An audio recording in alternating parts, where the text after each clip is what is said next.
Ferrari at breakfast on LBC. Call 0345 6060 973. 10 to 8 is the time. So many questions about the drive, literally in some instances, to go green. Who better to answer many of them than Energy, Industrial Strategy and Business Secretary and obviously Conservative MP Kwasi Kwarteng, who joins me now. And I note that new taxes will be needed to make Britain hit net zero by 2050, not least to make up the £37 billion a year raised in taxes linked to driving, to motoring. So where will those tax rises be, Secretary of State? Good morning. Hello, Nick. It's good to see you again. Look, good to see you, sir. You will know that I don't think that tax rises are inevitable, because if we look at how we've moved just in the last 10 years in this green transition, we had, 10 years ago, 40% of our electricity came from coal, basically burning coal. Today, that figure's 1 to 2%, and renewables have taken up most of that difference, and costs haven't gone up in that time, actually. And so I think that the green revolution, if you want to call it that, is a huge opportunity for people to invest all over the world. People are looking to the UK to invest in new technologies and create new jobs and create new skills. But it's the Treasury that said taxes will have to rise, Mr. Kwarteng. So what their modelling suggested was they didn't factor in the actual investment that you're going to be that we're going to be attracting. So the Treasury can't get their sums right? To new technology. No, they get their sums isn't it? right, but no, it's not at all, because you will know that they have various assumptions that model those figures. So when they say new taxes are needed, the Treasury have got it wrong?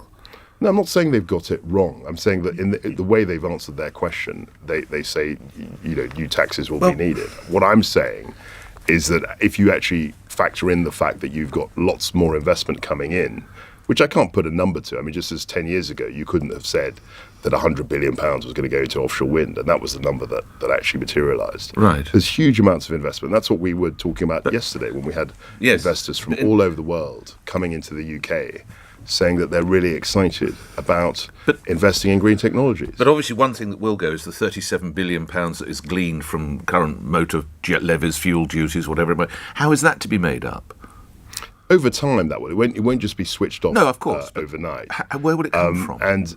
And what I've said to you is that there's a huge amount of investment in new technologies, which will create new jobs. We'll get over time. We'll get £37 billion worth of investment coming in to replace that. Is your hope?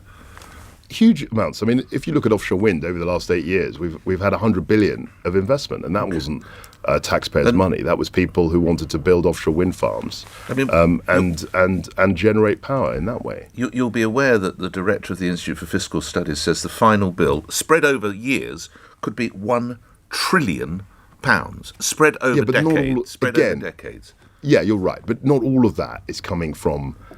Actually, only a fraction of it, I would say, is coming from the taxpayer.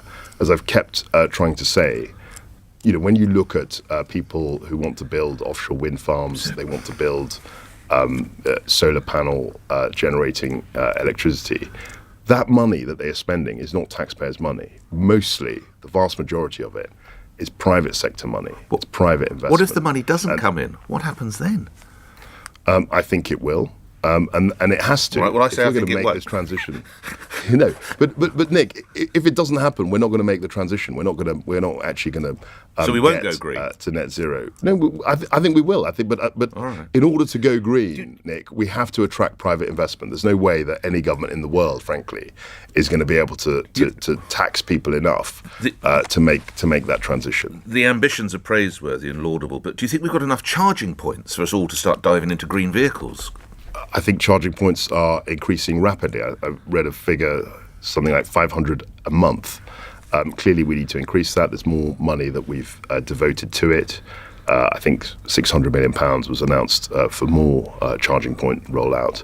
And clearly, people have range anxiety and they're worried about their vehicles. But I think that's the electric vehicles and how far they can go. But I think that's changing. Okay, 500 a month is 6,000 a year. There are 40 million vehicles on our roads.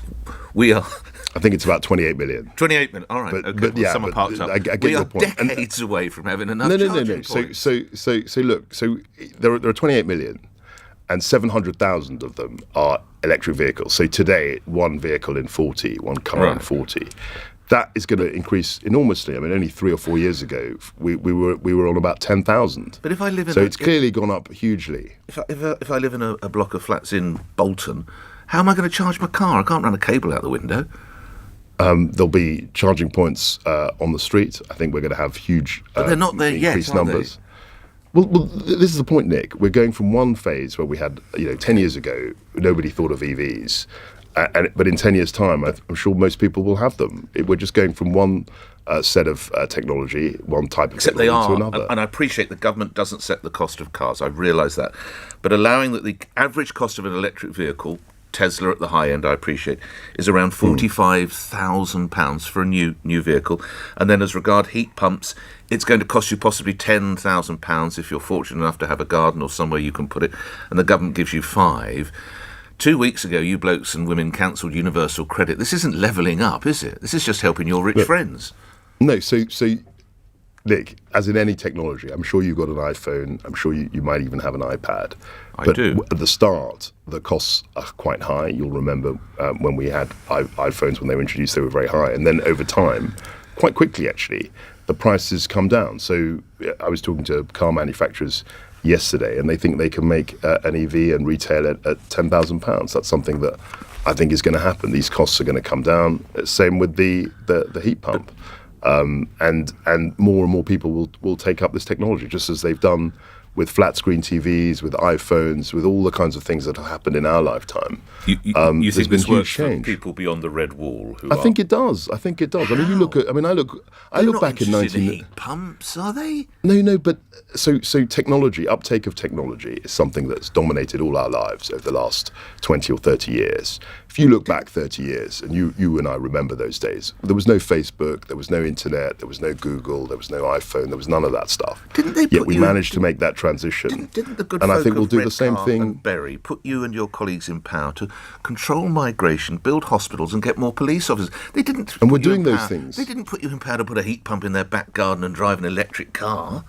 They put us in power, as you put it, in government. We have a responsibility to drive economic growth in this country. And one of the ways we're doing that is through the Green Industrial Revolution, which is happening worldwide, by the way. I mean, this is something that is happening now.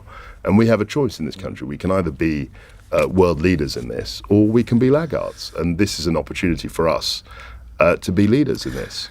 A couple of other areas while I have the benefit of the line. We were undoubtedly world leaders in our vaccination programme delivered by British scientists, the National Health Service, British military, and an army of men and women up and down the country. But it looks like we're letting it slip. Are we looking at more lockdown measures this winter, Secretary of State? No. I mean, I categorically rule out. I don't know where this language has come from. We've worked really hard to get to the point that we could actually open up the economy. We've got a fast-growing economy. People are getting back to work, getting back to normal life. And any talk of lockdowns, I think, is just not at all helpful, and it's not going to happen. Do we need to urge those who can qualify for their booster jab? Do we need to urge those folk to start making progress to the surgeries? 100%. I mean, the third jab, the booster jab is available to people over the age of 50, and also to vulnerable people. And I would strongly urge them to take up the booster jab. Last couple of questions. Will Sizewell C get the go-ahead? I'm very hopeful that we can increase our nuclear fleet. What's holding us back? These things are very expensive. We're talking to the companies how we can drive nuclear technology. I think it's really important, particularly in a world where there can be, as there is today, high energy prices. You're spending £1 trillion on green measures. This is a mere £20 billion. But look, you're mixing things up. I mean, the £1 trillion we're spending. I'm not here to make life easy for you. We're not spending that tomorrow. I mean, that's like over 30 years. But why don't you just press go for Sizewell C? What's the? Well, we're trying to get that going, of course, and that. But they're sensitive negotiations with the partner company as well. And I'm very, very pleased to be involved in those. Can you categorically say we'll never go fracking? As Energy Minister, I put a moratorium on fracking because of the effect. They started it, I think, in Lancashire, And the Richter scale, it was 2.9 on the Richter scale, the reading I had. And I kid you not, I was in France at the time because we could travel then. It was before COVID. And I was getting daily updates on what was happening with the fracking results and the cost of it in terms of the earthquake risk was too high. And I You don't see a day you'll ever return to fracking? Well, we've said that if the evidence changes, we'll relook at it. But I think it's, for now, it's not something that we're considering. Lastly, I understand congratulations are in order, Mr. Kwarteng. Thank you. You're very kind. Is this your first child? Genuinely, is this your first My child? first child, yes. And when was it? Is it a little girl? Is that right? A little girl, daughter born on Friday. So but you look as though you've had very sleep. How do you manage it? You look fantastic. No, I haven't had any. I haven't had any sleep. I think your glasses are a bit funny. Can I suggest? Apparently, Nimco Ali is very good at providing services for you children. Maybe you'll avail yourself of Nimco's help. I know Nimco very well. She's a very, very good person. Indeed. Will you be using her maternity services, her nannying skills? I hear are very high demand. I don't think we'll need that for now. Best wishes to you, to your wife and to the little one. Another listener to the Nick Ferrari Show hits the world. Thank you, Nick. Thanks very much, Kwasi. Congratulations, mate. Well done. Kwasi Kwarteng, 1 minute after 8 here on LBC. News is next. On your radio, on Global Player, and Play LBC. leading Britain's conversation. This is LBC. From Global's newsroom at 8 o'clock, health leaders are urging the governments to immediately enact Plan B of its winter strategy to deal with coronavirus, with cases